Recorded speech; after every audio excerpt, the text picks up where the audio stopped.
మంచి స్పెషల్ తీవరా. పాత బాకేవో తర్వాత చూద్దాం. అరే గోల్డ్ ఫ్లాక్ సిగరెట్ ప్యాకెట్. ఆడు చెప్పింది ఎన్నావుగా మళ్ళా నేను ప్రత్యేకంగా చెప్పాలేటి ఎల్లెలే. అదేంట్రా అడుక్కునేవాడు తిట్టారు. మనం ఏంటి మన రేంజ్ ఏంటి? ఊరు వదిలిపెట్టి వెళ్ళిపోతావా ఏంటి? ఆ పని చేయి, ఊరికి పేడ అవుతుంది. అన్నా ఏంట్రా ఓ ముఖ్యమైన విషయం అన్నా. ఏంటో చెప్పరా. ఆ చెవిటి పడే అన్నా. చెప్పుకో. క్లియర్ గా అర్థం చెప్పు. ఏమి లేదన్నా, ఆ. అమ్మ పొలం పనికి వెళ్ళి వస్తుంటే ఆ. కాలుదారి కింద పడిందన్నా. హాస్పిటల్ తీసుకెళ్ళాలి, ఓ 50 రూపాయలు కావాలన్నా. 50 రూపాయలు కావాలా? హాస్పిటల్ తీసుకెళ్తావు కరెక్టే, అక్కడ డాక్టర్లు చూస్తారు కరెక్టే, అంటే పంపించేస్తారా? మందులు రాస్తారు కదా, అవునన్నా. మందులు కొనాలి కదా, అవునన్నా. మందులు కొనాలంటే డబ్బులు కావాలి కదా, అవునన్నా. అప్పుడు నా దగ్గర పరిగెట్టుకుంటూ వస్తావా? ఎంత కావాలో అడగరా. ఆ, ఒక 100 రూపాయలు కావాలన్నా. 100 రూపాయలు సరిపోతుంది కదా. సరిపోద్ది. ఈ వాడు చెప్పు. ఓ టీవీ.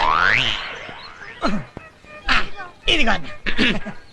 ఇప్పుడు హాస్పిటల్ తీసుకెళ్ళావు, మందులు రాసిచ్చాడు, కొన్నావు. మరి ఆ పేషెంట్ కి బిస్కెట్లు ద్రాక్ష పళ్ళు ఏవోటి కొనాలి కదా. అవి కొనాలంటే డబ్బులు కావాలి కదా, అప్పుడు పరిగెట్టుకుంటూ నా దగ్గరికి వస్తావా? నన్ను అడగరా. నీ అన్న నేను ఉన్నాను కదరా పిచ్చి వెదవా. ఎంత కావాలరా?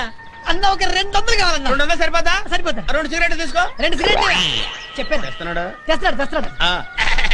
ఇప్పుడు ఇదిగో జైల్లో ఉండాల్సిన వాళ్ళంతా బడ్డీ కొట్లు పెట్టుకుంటారు. ఏటిపో బాగుతున్నావు. నిన్నెందుకంటాను రా పిచ్చి వెదవా.